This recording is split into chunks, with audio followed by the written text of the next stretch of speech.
All right, welcome back.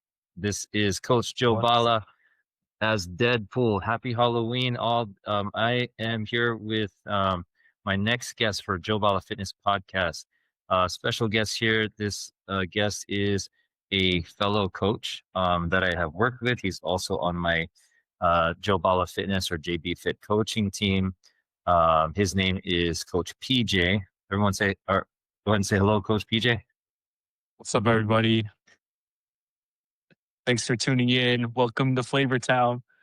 You don't know my costume. I'm Guy Fieri. There you go. All right. Yeah.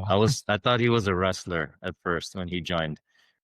I guess that could be like the big bad booty daddy. There you What's his name? Scott Steiner. I just need the chainmail, but I got the glasses. There you go. So, we could say you're a wrestler or Guy Fieri like you are. So, I am recording this right now with my mask on and I can kind of see PJ. But let's see how this goes. If I need to, I'll pull this mask off here in a moment. But we're having some fun. Here's my background. There it is. Spooky. Looks like Wolverine in the grave. It's Halloween, obviously. So this is gonna be a special Halloween episode. Coach PJ. Again, welcome to this podcast. Again, Coach PJ is part of my JBFIT coaching team. He's also a coach at Brickhouse Fitness, where I used to coach in San Jose, and then also he has his own business. So PJ, I'm going to give you a minute to give us your tell us about yourself. Your 1 minute elevator pitch. Ready? Sure. 3, 2, and 1. Go. What's up, everybody? I'm Coach PJ. I am just like Joe. I was an engineer and I turned it into a fitness coach. I'm from the Bay Area. I help busy Filipino American men in their 30s and 40s lose fat, build muscle, and gain confidence in themselves. Coming from an engineering background, I blend my engineering mindset with what I do with coaching. I believe that when you coach somebody to reach their fitness goals, it's not just about their diet and exercise. It's really about structure, sustainability, and building systems around a sustainable lifestyle. So my goal with my company, Carabao Collective, is that I try to coach you in a way to get fitness to fit into your life rather than you forcing fitness into your life.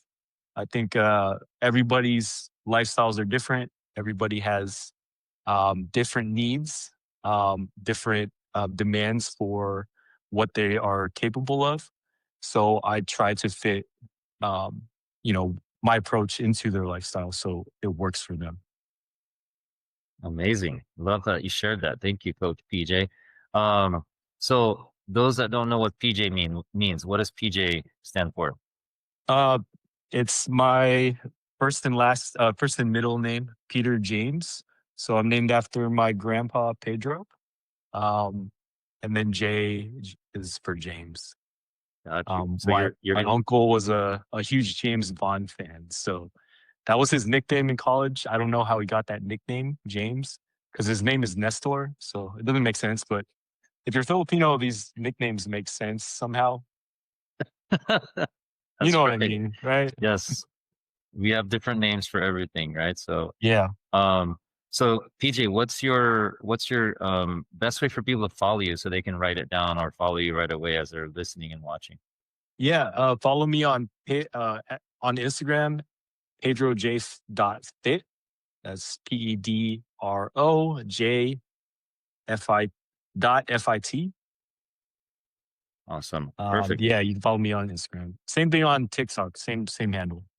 Awesome. Yeah. Yeah, I just joined. Well, I had a TikTok a long time ago, and then I decided to go back on there. Only because my younger sister, Cynthia, who has been on this podcast a few times now, said, Kuya, you need to get back on TikTok and start producing content. So if you guys want to also follow me on there, go check it out. It's under Joe Bala Fitness 1. Because the old Joe Bala Fitness, I don't know how to log back in there. So that's why. There's a 1 on there now. All right, awesome. So PJ, thank you for being on here. I wanted to to introduce the audience to you, because you're on my coaching team now. You and I worked at Brickhouse Fitness together. Mhm. You've been one of my go-to judges for my DEKA events, and then you've competed at my events as well, which I appreciate. And you brought in a lot of fellow Brickhouse and fellow community members, in your network, your circle. Um, so let's chat about some things that you know involve what you do for the team. So let's talk about JBFIT Run Crew. So JBFIT Run Crew, that's short for Bala Fitness Run Crew. You can follow what we do with that. PJ is heading up the team in San Jose, which I originally started end of 2024. And then I head up the team here in SoCal in Orange County. So, PJ, what's your take on JBFIT Run Crew from when you first started, as a member, and then when we had that conversation of you taking over and helping me run that in San Jose. Yeah. So JBFIT Run Crew, it's a structured workout. It's not just like distance running like your typical run clubs. When you first approached me about joining it, I was in a place where I wasn't running much at all. Um, you told me that with everything I was doing with my strength training, if I added some sort of like cardio training to my training regimen, I would see a huge difference. So you challenged me at the beginning of the year to give it a try, and honestly, it has changed a lot about the way I approach fitness. Introducing running into my workout regimen. Before, I used to just be like a strength guy, just go into the gym, lift as heavy as I could. There wasn't much balance with how I was approaching fitness. So, with the popularity of running these days, uh, yeah, it definitely. I'm glad you challenged me because it allowed me to realize that I can run, but do it in a structured way that doesn't feel boring. So one of the things that I really love about the way you program the workouts is they're workouts. They're not just like, let's go run for 30 minutes straight and like, so we do structured dynamic like warm-ups together. We'll do like a warm-up run and then we'll go into a workout. So it could be like sprint interval trainings where we'll just go for like 100-meter sprints, 200-meter sprints, 300-meter sprint or 400-meter sprints, different distances that we tackle, but there's always some rest and recovery in between. There's you run with a partner for a lot of our workouts. So it's challenging in ways that most runners don't um, really think about sometimes. And it's structured in a way that's easy to follow. And because also like it's great. We started on a track, but then we couldn't be on the track anymore, so we moved over to a soccer field. And the soccer field is great because it's low impact. It's better on your knees, like your joints. They won't ache as much. And if you're gonna sprint really hard, you can pound the turf much is much more comfortable than pounding the pavement when you're running outside. So if you're looking to add running into your repertoire, but you don't have the time to go run 10 miles, um, especially with how busy people are these days. Uh, give our run crew a try. It's an hour long. It's structured. We give you a cool down as well at the end. It's a great community for people to just meet. It is early in the morning, but that's part of the challenge. It is at 5 a.m. So usually, if you come in, you get your workout done for the day, and you have energy for the rest of the day. So it's been really nice. Awesome. I appreciate you sharing that. No, that it's been amazing to see, your journey with being open to the challenge of running, right? And, Yeah. seeing you when very first time I met you at Brickhouse, I was like, this cat is strong, right? This guy is strong. And I could see potential. I was like, okay, I'm going to challenge him. And it was a way for me to, you know, Uh-huh. I guess l- learn about you more, but also teach you like what you could potentially do with your fitness. Right. And Yeah. that's where I saw your potential. Right. And that's why I was like, okay, I think PJ would be a good fit because, there was a point on my journey as a coach. I am from San Jose originally, from the Bay, and moving down to SoCal, I couldn't I couldn't run the JBFIT Run Crew, the NorCal chapter, being remote here in SoCal now. So I needed someone to be able to step up and take over and run these structured workouts like Coach PJ has been sharing, right? So it takes a certain level um, of commitment. Obviously, 5 a.m. is not an easy task in itself to get out there, right? Just to get up at 4:30 or 4 whatever time prior to getting down there, right? And that's part of the challenge, is showing up early. And I think prior to you joining, were you a early starter, would you say, or not? No, I wasn't. I remember it took me about 3 attempts to get to my first session. And it was just me making excuses, really. But once I got my first session in, I was like, oh, I can do this. I could wake up this early. All I have to do is sleep earlier. So it's more about planning. If I don't advise anybody to like, sleep past midnight and then show up unrested. If you do need rest if you want to show up, because it is a tough workout, but it is accessible if you prepare for it. Right.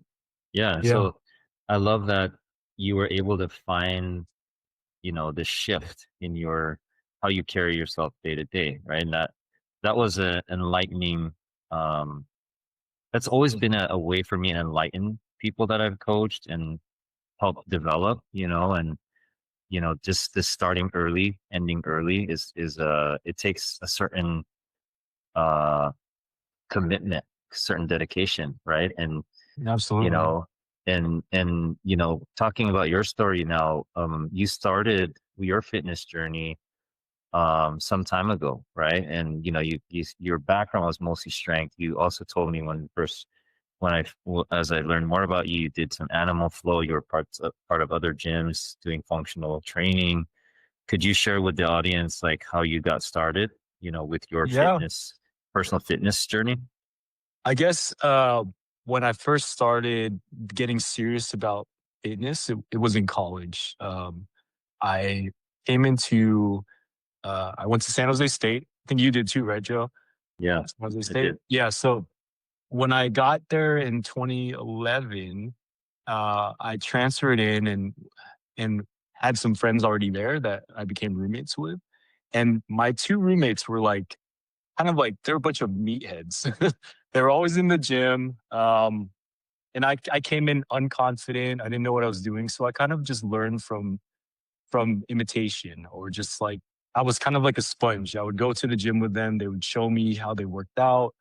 Um, they introduced me to pre-workout and protein powders and all this stuff. And my eyes kind of just opened up, and I was like, oh, if I can just do what they do, then I can get myself in shape. So I got started, and when you're in your 20s, it's easy to kind of work out in an extreme. What I mean by that is like overtraining, you don't really think about it. So I would just go to the gym and put in a ton of reps. I'd run, and I was just doing whatever I could to lose weight and get myself in shape. So going through that, I realized that I was capable of like kind of transforming myself if I stuck to it and um, kept my mind at it. But looking back, it the pattern of like training I had back then, it definitely was unhealthy. um, so throughout the years since college, I tried multiple things. I tried powerlifting. I tried what do you call it? I've done boot camps. Tried everything from Soul Cycle to what do you call it? Pilates, all kinds of group classes like Orange Theory, um, I mean, you name it, I tried it. Barry's Boot Camp, all of those classes. And I tried to pick things that I liked from each of those and just like, and then understand what I didn't like. So I went through a lot of trial and error. And then I found Brickhouse Fitness. And that was about, I think that was like in 2019, 2020, before the pandemic. I don't know if you were there, Joe, when I first joined, but I was in and out of Brickhouse for like a couple months at a time. I would join for a few months, then quit. And then pandemic happened, left, came back, stayed for a little bit, quit. And then I dabbled in like, powerlifting. I tried doing things on my own, but I missed the community. That was the one thing that I really liked about Brickhouse was that there was a community there. The workouts were very structured. There was always like a warm up, just like, what we were talking about with the JBFIT Run Crew. It was structured. There's a warm up, there's a workout, and then there was a cool down. So it felt healthy. It felt like I wasn't overexerting myself, but I was still challenging myself. So I learned a lot through just going through reps as a student, learning as much as I could from all these different schools of thought when it comes to fitness, even CrossFit, stuff like that. And then I guess just going through all of that, that's kind of where I got a lot of my philosophies from. Is not just like from the classes, but learning from the coaches, asking a lot of questions, because I knew that basically it would. I was humble enough to understand that even if I looked a certain way or could lift heavy, there was always more that I could learn. And I think kind of where everything bridged together was when I actually realized like how to recover properly.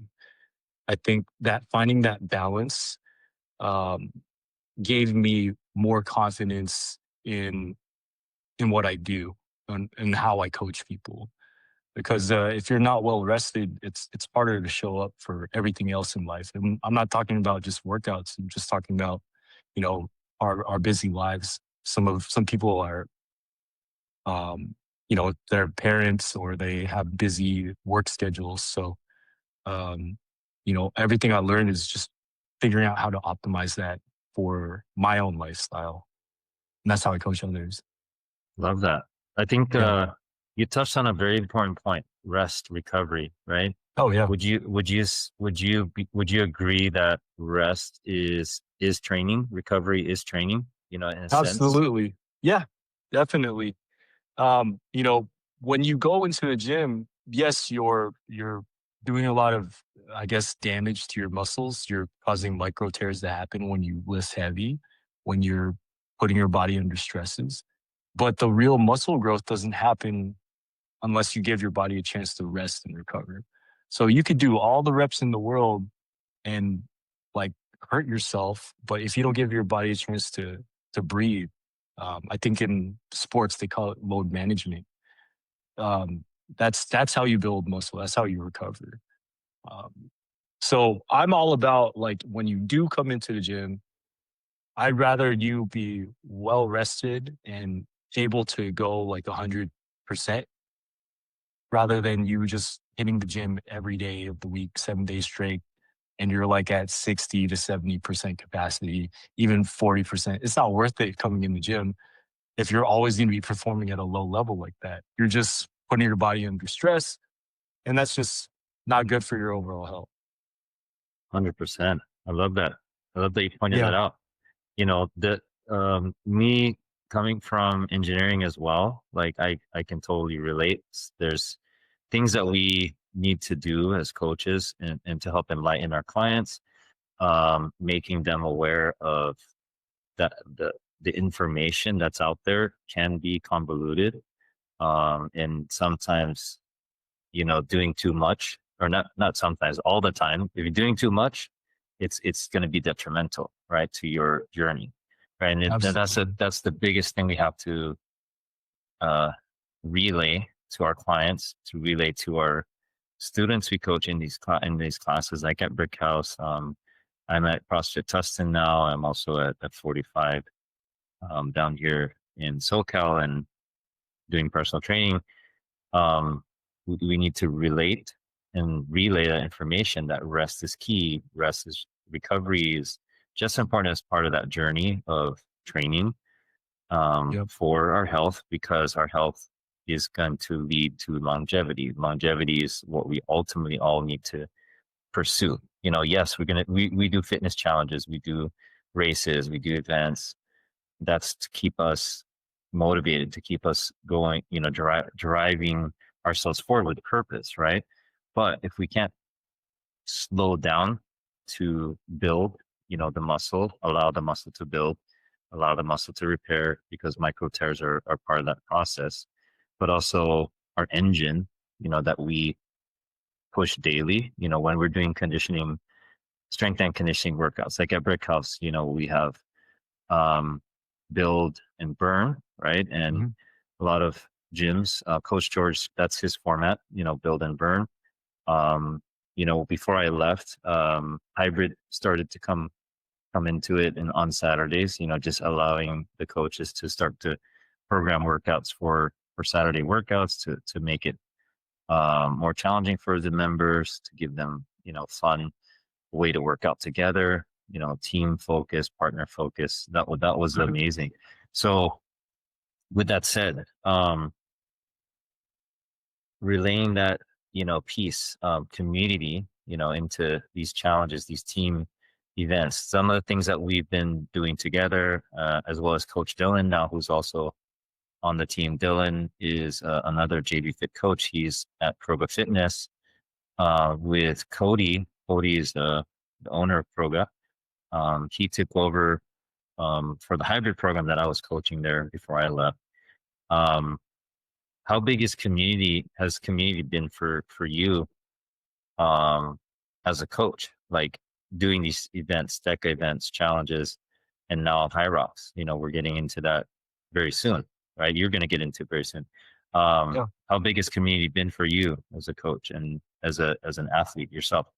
Oh, it's been huge. It's nice having like a team of like people that are all chasing the same goal, or just like trying to overcome something they never thought they could do, and having the community, like, to have those people's back, to have your back, and just rooting for you. It's huge. Whenever we have one of these DEKA events, uh, it, it's nice to see everybody like focused on like, oh, I'm gonna train more, I'm gonna eat better leading up to the event. Like seeing people just push themselves beyond like what they ever thought of themselves. It's amazing to see.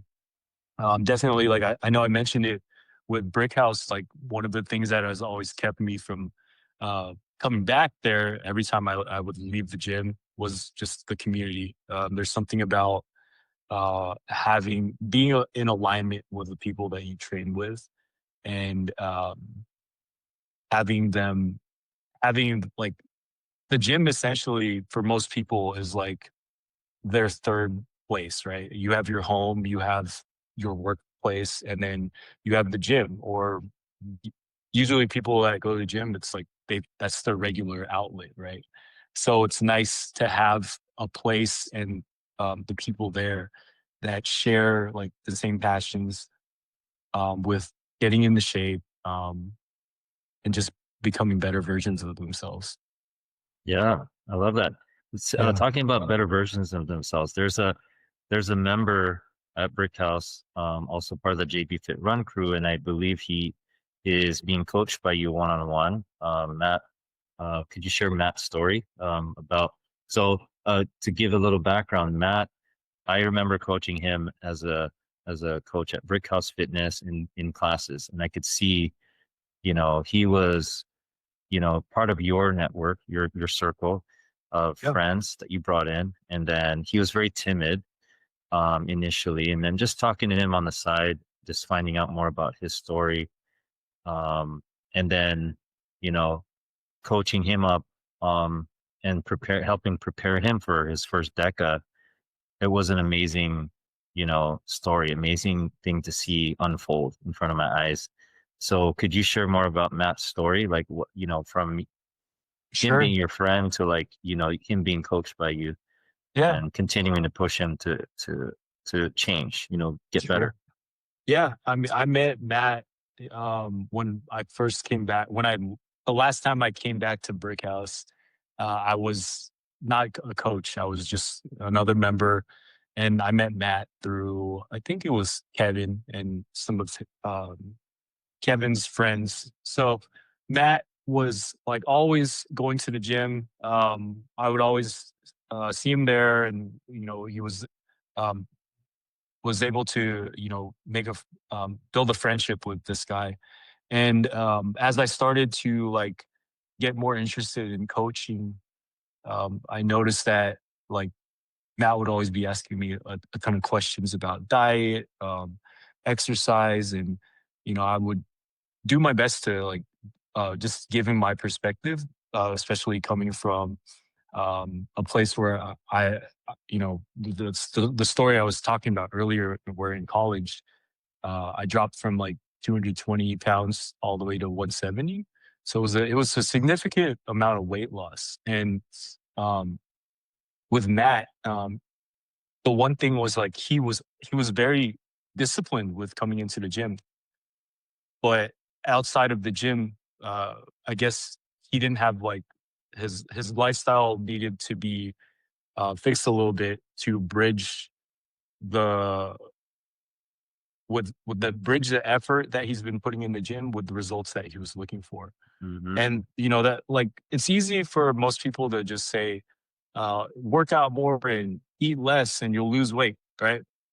But that's not necessarily true for most people.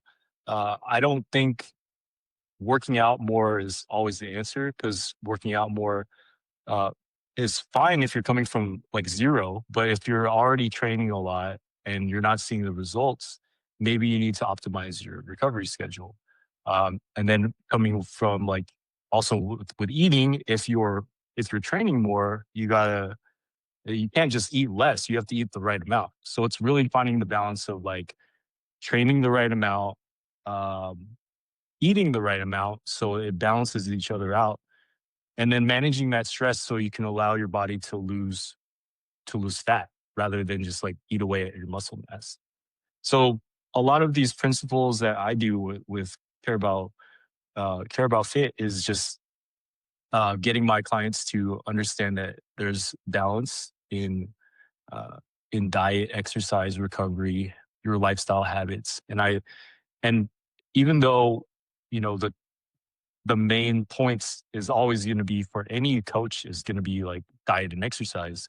If you don't have like a lifestyle that supports it, where if you have structure, like with your sleep schedule, uh, the amount of steps you walk in a day, just like your daily regular activity, uh, it's you have to align your lifestyle with the goals you're looking for. So with helping Matt, I started coaching him uh, in June of this year, in the summer.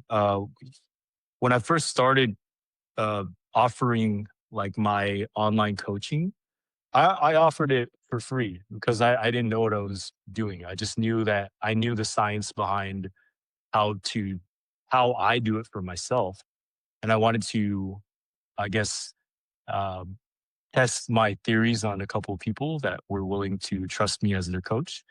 And it was great. Let me take a look here at my data.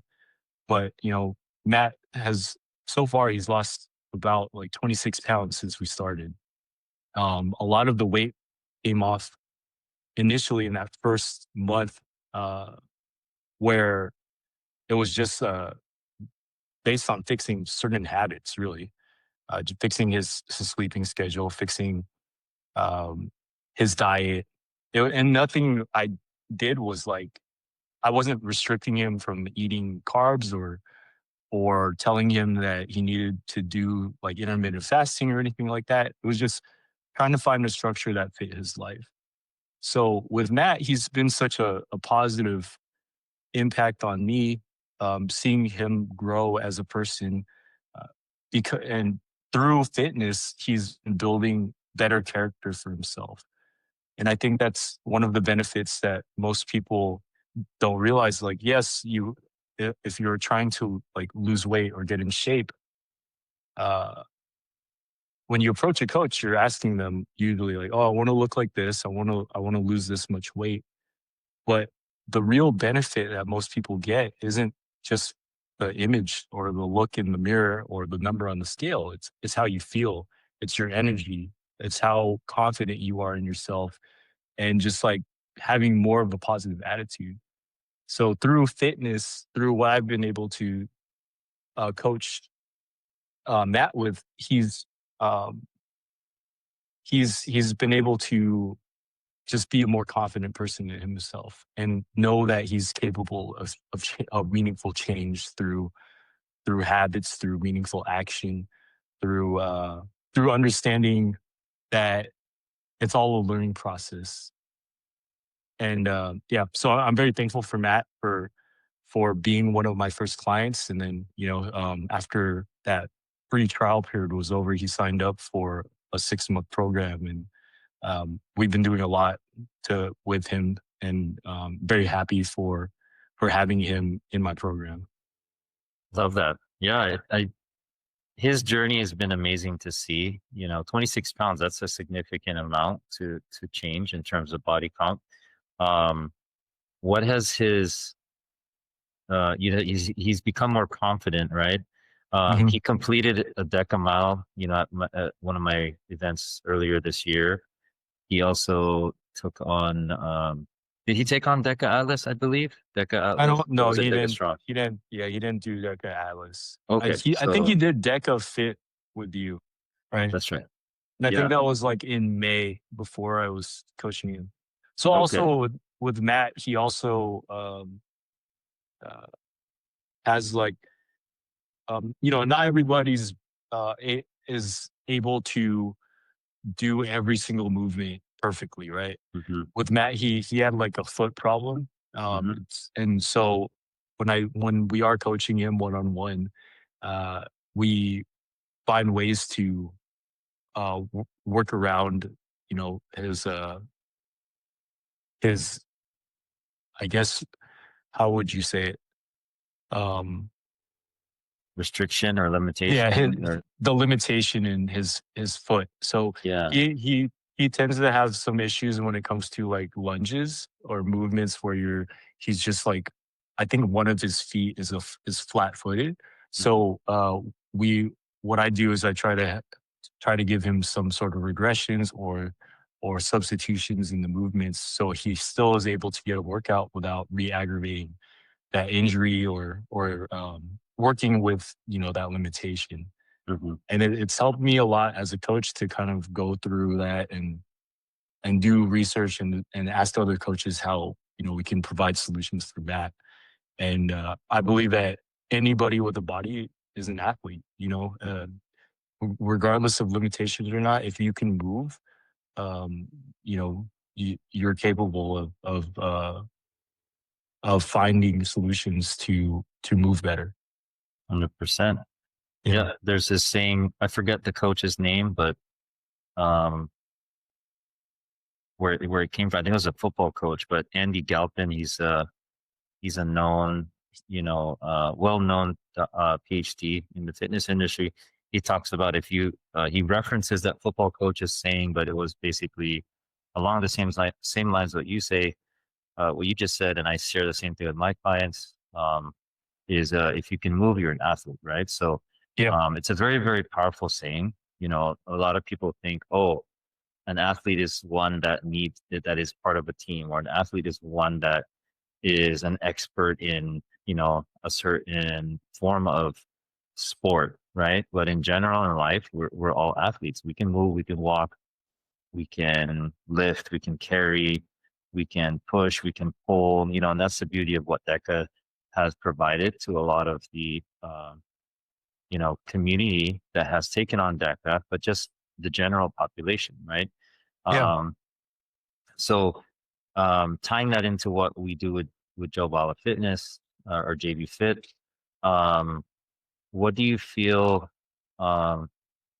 has allowed you, through the run coach or run crew, through, helping JBFIT run, DEKA simulations, DEKA, um, events as a judge? Like, how have you seen from the very beginning when you first came in as a DEKA judge for me, to now, being able to coach,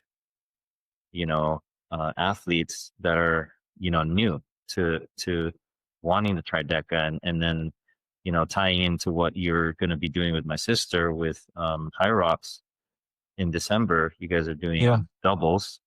Like, what is your take, in regards to, us being athletes? If we can move, we're an athlete. So how are you applying that in your coaching, your training philosophy, your coaching style? What are you, Yeah. what's I been mean, your experience? essentially, like I think I mentioned it in the beginning, like I'm an engineer, right? I still work as an engineer, and I take a lot of my engineering background into what I do as a coach. So anytime I have a client that has an end goal, I essentially do my best to reverse engineer the process or to get them to that result, right? So if somebody wants to do DEKA Atlas, right, we have to make sure that they have the strength to lift the weights that is required in DEKA Atlas. We need to make sure that they have a strong heart, so they have the engine to be able to um, get through the event without, passing out. We have to make sure that they feel confident by repetition. So putting together a training plan through simulations, strength training, um, what do you call it?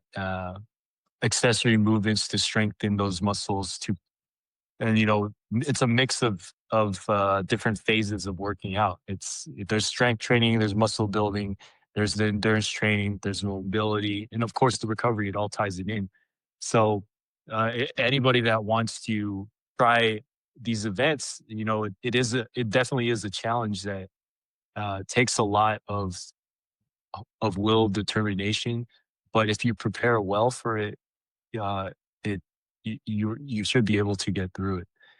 There's a saying that I always think about whenever it comes to like um, preparation and goal setting. It's those who uh, fail to plan to fail, right? So Mm, basically, if you don't have a plan, it's not going to be fun for you.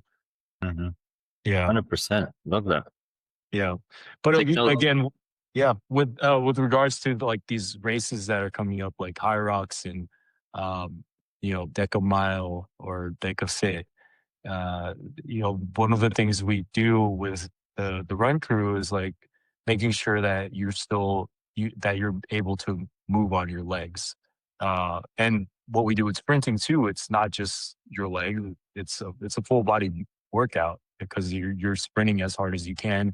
You're swinging your arms. You're using your lungs to pump air into your lungs, and it's like a system. You're basically like um, putting your engine at like a high RPM and then managing it so you don't fully redline, right? So Mm-hmm. that kind of training is essential for a race where you're going to be at a high stress level, and being able to manage that and make sure your heart is healthy for that. It's very important so that you feel comfortable and confident going into the race. Yeah, love that. If you were to share with the audience, um, let's say they wanted to train with you, like they want to prep for, whatever race, event, challenge that they might do, like a DEKA, like a High Rocks or whatever. What's that ideal client look like for you? Who are you looking to work with? Well, I like working with people in my age group.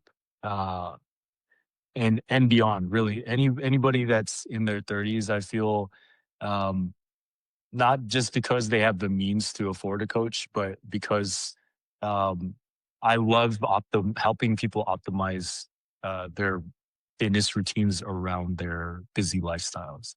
It's something I do for myself, and it's something I love helping others do, finding a way to fit fitness into their lifestyles. And one thing, being Filipino American, I definitely want to help people in our community, because I think there's like this there's some norms that we have in in our culture that I think is super unhealthy. Um, One of the things that kind of bothers me is that there's some like health conditions that we joke about all the time, and that's like gout, Mm, diabetes, uh, having a high blood pressure, and then even obesity. Like it's kind of like normalized and accepted that, oh, it's because of our culture, it's because of our our it's hereditary, or it's in our blood. And I think that the people that make those kind of excuses and laugh about it, it it it's like funny, but it's not funny until it happens to you or somebody mm, you love, right?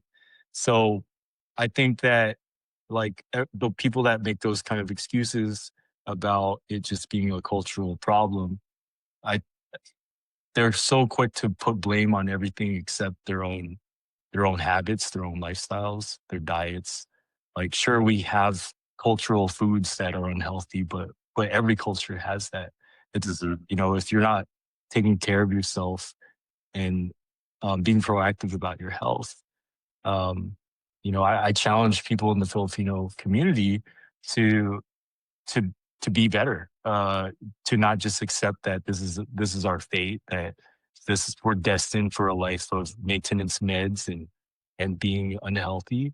Um, so my ideal client is definitely somebody who was just like me, just like you, just like anybody, um, but anybody that is just like ready to make a change and realize that if they don't take care of it now, that you're going to deal with it one of two ways, right?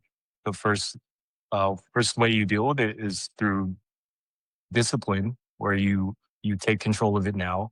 You you get yourself in shape through diet, fixing your diet, fixing your exercise, your habits, stuff like that. Or you pay for it later with the pain of regret, and wish you started sooner, and then you regret it when you take a look in the mirror and it's been a year or two and you didn't get in shape when you said you would, and then now you're paying for it with medical bills, doctor visits, and then you know not feeling healthy enough to be there for your kids, or you know move around.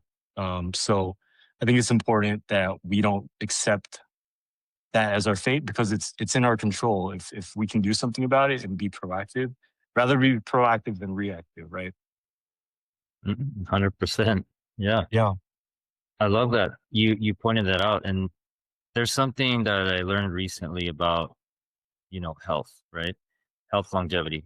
If we don't do what we need to do right now, today, for our fitness, um, for our health through our fitness, um, like investing in a gym membership or investing in a class that you could potentially take, like at Brickhouse Fitness or Kroga Fitness in San Jose, where you join a community that has people that are welcoming, people that are on the same journey, and they can, motivate you, carry you, pick you up when you fall, push you when you need to be pushed, lift you when you need to be uplifted, right? Um, it's going to lead to these problems down the line, especially in the Filipino community. Like, um, you know, I I can attest to, my personal journey where I got upwards of 200 pounds. And, when I was when a new dad, it was really tough when I found out I could not qualify for life insurance because my blood pressure was so damn high. I had so Mm, much sodium in my, fat and unhealthy fats and unsaturated, all this saturated fat in my body from the diet, from the foods that we were consuming in our Filipino families. Like, it's very unfortunate. And, every culture, they have these unhealthy foods, right? And I'm very much of the same mindset as you. Is like I want to help the community, help our Filipino brothers and sisters find their way to healthier versions of themselves. And if we don't do it now, it's going to lead to expensive bills, medical bills, expensive medications. You get stuck in this loop of, living a prescription lifestyle, trying to undo all of the years of building up this plaque in our arteries and, gunk that we have to, remove, right? Through medications, through all these different things. And why not start now, start today by just moving, you know, moving with purpose, moving with intention, and then working with a coach like Coach PJ, like myself, or like Coach Dylan on the JBFIT team to help you find your way, Yeah. and we are all of Filipino descent.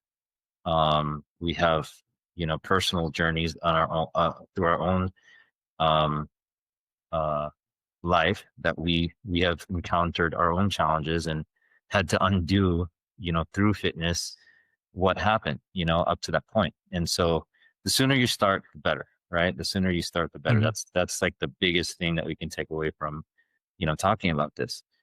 So I wanted to ask you next about, um, in terms of what you have taken on your own journey, races, challenges, events. Which of those things do you feel like has been your turning point? Like which of those things on your personal fitness journey?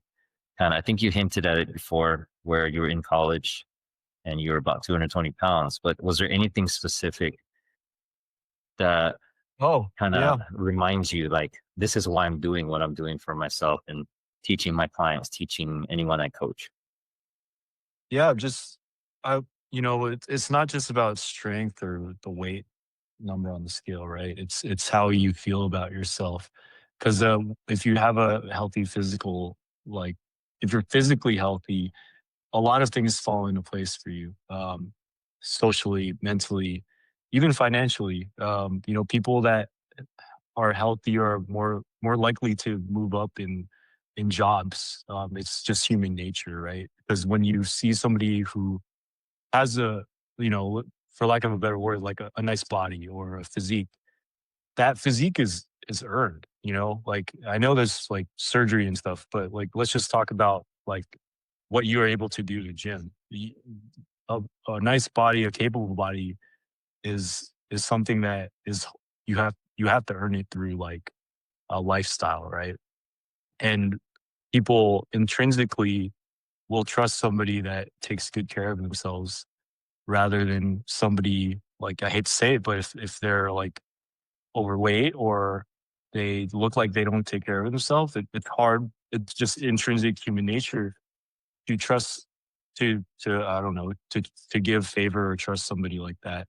And that's not to say that these aren't trustworthy people, but just coming from being unconfident and being overweight and then changing it to, or just like being there in the past. And I remember being like kind of like picked on, not just from other people, but even family members, like calling me Taba, or just like what it does to your self-esteem is just like not great. And then also, um, a huge turning point for me was in college. When I thought I was healthy, when I lost all that weight, I went to the doctor because I think growing up, the doctor would always tell me that I was overweight and that I needed to lose weight. So I wanted to stick it to the doctor by coming back, like when I lost all that weight. Mm. And for the most part, I was pretty healthy. I got my blood work done. They're like, "Oh, you're not overweight anymore. You're actually your BMI is normal or whatever." Mm. And I was like, "Okay, great." But when it comes to blood work, they took a look at um, my liver, and my liver was like, they told me I had like borderline liver failure, and I was like Mm. 22, 23 years old. And at that point, it was kind of like a health scare that was like eye opening to me. I'm like, hey, I've been hitting the gym, I've been doing all this stuff, but they're telling me my liver is like, I'm gonna face like liver disease if I don't take care of myself. Mm-hmm. And I was like, well, what's causing that? And they're like, oh, do you drink? I'm like, yeah, I drink. I'm in college. I drink, like, I drink like on the weekends or whatever. And they're like, oh, well, you probably drink too much. And, it's crazy because like I remember thinking, well, I feel like I don't drink that much, but when I took a look back at, like, took a time to reflect on it, I was like, oh, I was drinking like almost every night of every weekend, um, you know, partying and whatever, dealing with stress of college with drinking, Mm. and having it almost normalized. So that was a huge turning point for me to kind of get that health scare. And it made me kind of realize, like, okay, I don't know everything. Like, maybe I lost all this weight, but if I'm not taking care of myself and the test results show it, the doctor's still telling me that I need to fix certain things, like, then I can't act like my shit don't stink. I still need to, like, learn, right? So I gave up drinking, and like I said, in your 20s, it's so easy to do things to the extreme. So I just, like, gave it up for a year. Uh-huh. Was just to prove a point to my doctor that I could get my liver healthy again, and Mm-hmm. I was able to do it.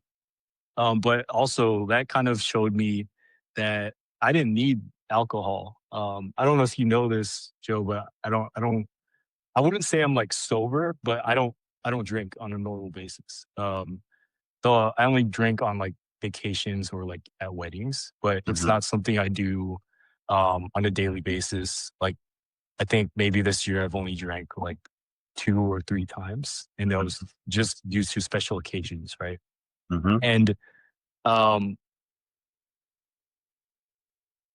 realizing that, like, doing the research on what the harm alcohol can do to your body was very eye-opening to me, especially when I was trying to become, like, a fat loss coach. It's probably one of the least optimal things that you can consume if you're going to put in your body.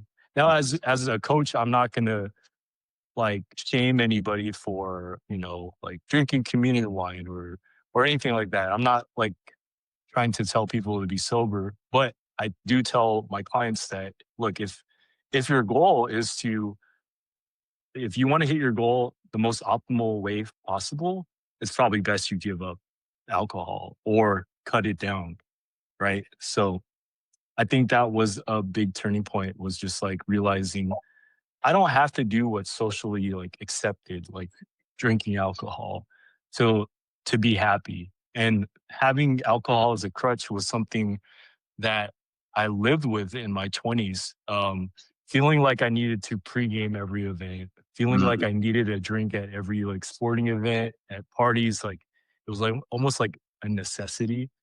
And then now kind of, like, giving it up, um, and just, like, not needing it or not feeling like I have to have a drink every time I go out Mm-hmm. has been so freeing, and it's been able to help me with my fat loss goals. Like, I'm in the best physique of my life, and it's no surprise it's due to what I said about recovery. It's what I said about my lifestyle habits, and it's crazy because right now, I'll be honest with you, I work out way less than I ever have in my life, and I eat way more carbs than I ever had in my life. Mm-hmm. And because I've found a balance between that, optimizing my life, so removing, like, alcohol, sugary drinks, stuff like that, um, I've kind of understood I can't coach people if I can't, like, I guess I can't talk the talk if I don't walk it, right? Mm-hmm. So, um, again, back to the point of just, like, what that turning point really was just, like, finding that balance Mm-hmm. and then finding sustainable habits that have yielded me the best results. And it's been a result of tons of trial and error, trying different things, and just realizing, like, balance is key in everything. Stress management is key in everything. Um, yeah. Sorry if I rambled, but No, yeah. that's very powerful what you shared. That's very gonna be very beneficial or very empowering for a lot of viewers when they hear that part of your story. So I thank you for Yeah. sharing that. You know, I personally went through something similar in my late 20s, early 30s with alcohol, and I've learned over time that it's not the best thing to consume. You know, Mhm. it is considered a carcinogen, right? It's like, Yeah. okay, there's It- a label on there and it's telling you what it is. yeah. Yet we are like blindly consuming it, right? Yeah. And Yeah. mostly because of social reasons, right? Yeah. Um, and there's nothing wrong with consuming it if you're doing it in a controlled fashion or to celebrate, you know, something special like a family, you know, Yeah. event or gathering, right? There's nothing wrong with that, but you just got to be mindful. Like consuming that in large quantities is not going to be conducive for your health, your, you know, how you feel, how you look, how you perform, you know, and our bodies, like you mentioned earlier, is it's basically a reflection of how much we respect it, you know, and the more we respect it by not consuming things like alcohol or minimizing the alcohol intake, removing, you know, sugary processed, you know, foods and drinks and all the above, like it's going to reflect on how we appear, you know, how we look to our clients, how we look to our students that we coach. And it's very, very powerful. So I appreciate Yeah. you sharing that, PJ. Um, Yeah. so I wanted to be respectful of your time. I want to make sure we start to wrap up your interview because you were Yeah. going to come back on this podcast again with Coach Dylan when we get all three of us on one episode. Sure. So in the next episode or future episode, Coach Dylan is going to come on board. But I wanted to dig into a quick Q&A here to wrap up. Does that sound like Sure. something you want to do? Yeah. I got time. Awesome. All right, perfect. So Q&A, the way this works is this how I always end my podcasts is I ask the guests, you know, 5 questions and you can answer with a yes, no, or short answer or whatever else you want to share that helps a client or helps a listener, potential Yeah. client or listener, viewer, learn more about Coach PJ. Sound good? Sure. Yeah. All right. So you are now a early starter, right? I believe most days, similar to me now, which is great. So what is Coach PJ's power breakfast to start the day? What are you Oh, consuming? What are you fueling yeah. with? 1.5 cups of rice, two two fried eggs, um, kimchi, good for your gut health, and like half a cup of ground beef. And I get the 90/10 lean ground beef from Costco. And I eat this like almost every day for breakfast. It gives me the fuel I need to, and it's sustainable throughout the day. Just want to say, if you feel like you need to give up rice to have a healthy lifestyle, you don't. You just need to eat the right amount. That's right. Yeah, 100%. all my clients eat rice, and they've been able to lose weight. So Yeah. You hear that, Filipino clients, Filipino, you know, listeners, like there's nothing wrong with eating rice as long as you're mindful, right? How much you're consuming. yeah. Very, very powerful message there. Love that. Um, so if you were to blend that with a drink, what is your go-to drink to wash it all down? Like, are you mixing up your own concoction of electrolytes or are you a Gatorade guy? What are you consuming with your breakfast? Yeah, well, every morning, the first thing I do when I wake up is I drink a cold glass of water. And that helps me kind of shock my system. It's almost like a cheat code. Like, if you don't have time for a cold plunge or you can't set that up, just drink a cold glass of water. Your your body is craving water when you wake up. It's almost like it's the best thing you can drink in the morning because you just went what 6 to 8 hours without hydration. Mm, So drink it, your brain will feel better, you will feel better, and do this before you drink your coffee because it's really good for you. And then with that breakfast, it's usually more water, but I mix it with protein powder. Um, what's it called? Creatine. Yeah. Mm, Um, and yeah, that's pretty much it. 2 scoops of protein, creatine, and water, and that's what I wash down that breakfast with. nice. Love it. Yeah. Um, if we were to dig into your, what, um, who you model yourself after, or maybe if you were to identify, a special superpower, like, so do you have a superhero that you kind of would like to, you can identify with, or is there a superpower you wish you had that you could, carry forward with your life? Like, what would that, who or what would that be?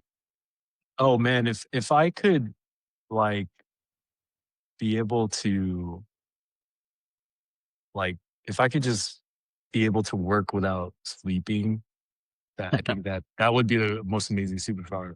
Because not to say that I don't like sleep, but like sleep is so important. But it's like it takes time, right? If you to have proper sleep, like to get 7+ hours, it cuts in to like everything I want to do um, with work, with what I do with coaching, with everything I'm trying to do on social media. If I had more hours in the day, well, all right, let's scratch that. Maybe my superpower would just be the ability to slow down time.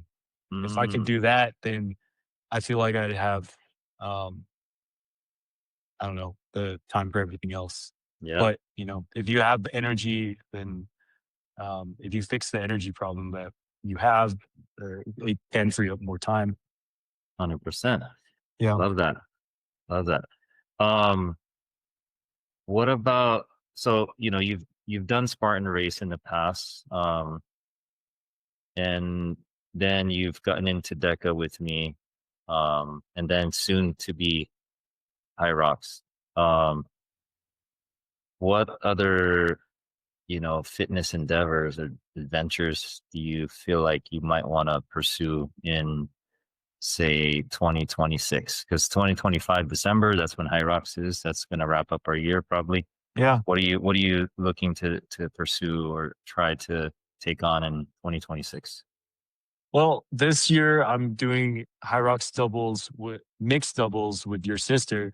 Hmm. So that's definitely something that's going to cap off this year of fitness. But I think next year, a personal goal for myself would probably try to do, not try, but do a high rocks race solo. Mm. I think that would be a good test. Um, and I don't know if I would want to repeat it after that, to be honest. Uh, I definitely, I just want to optimize my fitness goals for my life. Um, I love competing, but I know that I don't.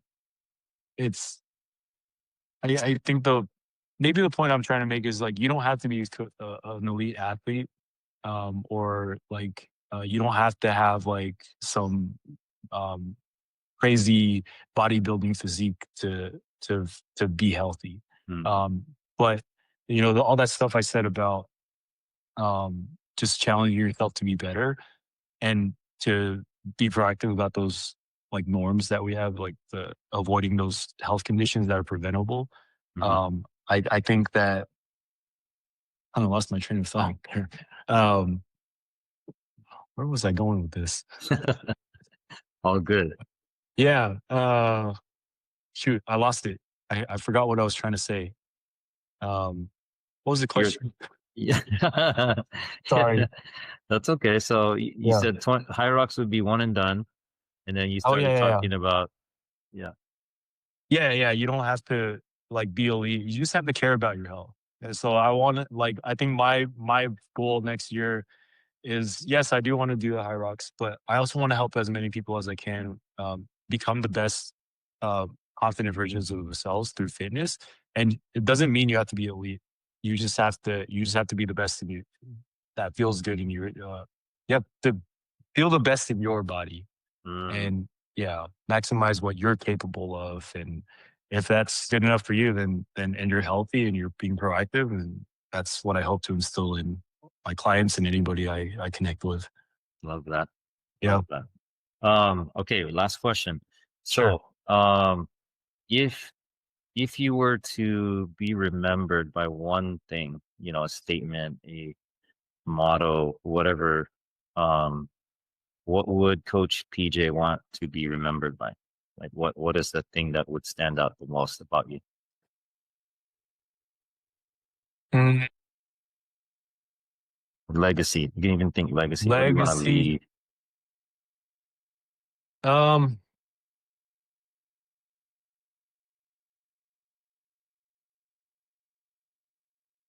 I think just like I think I want to be known as like the coach that is able to kind of get people to optimize their workout regimens and their diets and their lifestyles to achieve the goals they want. So, one thing that I always preach with my clients is that they need to align their actions with their goals. And what I do as a coach is I engineer, I essentially look at the body as a system, and we have to optimize the inputs to get the most desired outcome, right? The most desired output. So I want to be known as a coach that gets it, um, and helps people, like I said in the last response, to care about their health and become, um, I guess, the best versions of themselves that they can and be proactive with their health. Love it. Um, it's harder to, I guess, like get in shape than it is to stay in shape. So Hmm. um, once you get in shape, like what I said earlier, a lot of doors open for you. It helps with your mental health. So I just want to help people with that. There is one quote that I really liked that I um, heard the other day from this YouTuber. I think his name is like Dan Go. He says that he'd rather be the oldest man in the weight room than to be the youngest man in the nursing home. And Hmm. that's something that, I think is super important to have that mentality that like, you know, that's one of the things I learned from you, Joey. Like you look really good for and you're capable for being in your 40s. Like if I didn't see your gray hair, I would have never guessed you were in your 40s. Um, Thank you, so brother. anybody out there that's watching this, like Joe, he's like, I don't know, uh, you're like an ageless wonder. I don't know how yeah, you're like, I don't even know how old you are, but yeah, you look really good for your age, and it shows that you take care of yourself. So I want to be the same way when I get as I age. I want to age gracefully. I Yeah. know that time is undefeated, but we can be proactive and do our best to stay functionally healthy so that we can age gracefully. Yeah. Yeah, man. I, that's amazing that you share that. I appreciate that. Yeah. So those that are listening to what Hey, PJ take just your said, mask off. I'm sweating under this, by the way. So I can't what believe you've been PJ just wearing that said, the whole time. oh man, I'm sweating. Yeah. So what PJ said, you know, I am 47 years old. Um, and yeah, a lot of people, you still hear me? Yeah. A lot of people, they wonder, like, they don't, when I'm wearing a hat, you can't tell, I guess, how old I am. But um, yeah, I am 47. I've gone through this fitness journey since I was 12. That's when I first started, you know, uh, with purposeful movement. I started with calisthenics, and then I got bullied. I got picked on. So then I needed to gain some mass, gain some size, and I started lifting my first set of weights. Um, and I've been at it for a very, very long time. Um, and I'm still learning to this day. So thank you, PJ, for even acknowledging that or just sharing that, because I appreciate it. So yeah, movement is the fountain of youth. I believe. I wholeheartedly believe that. And if you can make it a part of your your regimen. It doesn't have to be every day. It doesn't have to be intense every day.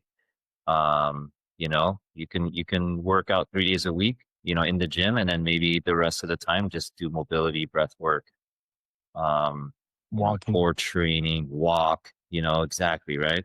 Maybe one day do sprinting, join the JBFIT Run Crew. San Jose, we focus on a lot of sprint work. We do tempo training. We do fartlek training, and my run crew here in SoCal, we're mostly focused on trail. And there's all these various forms of movement, but the key is move daily, and whatever version of that looks like. The JBFIT coaching team, Coach PJ, myself, Coach Dylan, we're going to help you figure out what that will look like for you. So make sure you reach out on joebala.com. Coach PJ, appreciate you joining me, spending your time on the podcast, dressing up for Halloween. I had to. I'm glad you came in costume too. Prior to me hopping on here, I had just my regular work outfit on. So PJ reminded me, I forgot that we talked about that I had to have my costume on. So PJ had his full-on Guy Fieri costume on, so I had to throw on my Deadpool costume. So yeah, very fun episode. I appreciate you guys listening. Appreciate you guys watching. Make sure you follow us. Coach PJ, what's your Instagram again for the Pedro J.fit. PEDROJ.FIT. Yeah, follow me on Instagram. Same on TikTok, same handle. Yeah. Perfect. Yeah, and look out for what we have planned in 2026 for JBFIT. There's some big things that I have planned for us as a team, and I want to bring that to the community. And just heads up, it'll involve DEKA. It'll involve, what you're seeing in hybrid fitness racing, and Spartan OCR. So if you have been following me for some time, and you were around when I was out there during the pandemic coaching people, trying to figure out how to make a living, how to help impact people's lives through this medium of coaching and training and fitness, you kind of know what I did during the pandemic. So look out for that. It's going to come back big in 2026, and Coach PJ, Coach Dylan are going to be there right with me, supporting what I'm trying to do with JBFIT, but also help the community as a whole get out and move. What else you want to say, Coach PJ, to wrap up? Anything else you want to share? Yeah. I know we talked about rice and alcohol, but just wanted to say that, everything is like, if you're going to indulge in stuff, it's all about balance. It's not about overindulgence. It's about fitting it into your plan and fitting in what is optimal for your fitness goals. So don't think that you have to restrict yourself to be healthy. Don't think you have to overtrain to be healthy. Just find balance that works for you. Challenge your body to be the best, to be in shape, and just don't accept a negative mindset. Instead of thinking of reasons why you can't do something, start thinking, how can I do it? Think positively, align your actions with your goals. The longer you wait, the harder it gets. So I guess, the thing I said earlier, you either pay for it with discipline now, or you pay for it with regret later. Yeah. Love that. Listen up, guys. All right. So we're going to wrap up this episode. Make sure you follow each of us on Instagram, our TikToks. Coach Dylan is going to come up next. You get to meet him. And then we're going to come back with a third episode with the three of us talking and sharing more details about what's coming in 2026. So appreciate you again, Coach PJ, for being on here. Go find him at Brickhouse. Follow him on Instagram. Look up his Carabao Fitness or Carabao Collective. Carabao means, what does it mean again? For those that don't know, the Filipino water buffalo. There it is. Okay. Yeah. So you're Filipino, you know what it is. But if you're not Filipino, get to know what it is. And yeah, Coach PJ's built like a Carabao, right? So Yeah. Yeah. yeah, I mean, yeah. I guess if I could explain real quick, the Carabao, I chose yeah, that symbol as the symbol for my company because the Carabao, it's strong. It provides for the community through tilling the land. It's might be slow and methodical, but it's what it does is sustainable, right? yeah, It provides. Um, yeah, that's where I kind of got the symbolism from. My grandpa growing up in farmlands in Philippines. That I thought it fit my brand pretty well. I'm not about shortcuts. I'm not about restrictive diets or crash fad diets. I'm doing what's sustainable, and the Carabao is a symbol of that. 100%. Love it. Yeah, Yeah, man. Thank you for sharing that. yeah, Yeah. So we'll get Coach PJ back on here in the next couple episodes. yep. JBFIT Coaching Team signing out. Appreciate you guys. Happy Peace. Halloween. Happy Halloween. All right. Be safe. Bye. All right. Let me end this recording. Staying stop.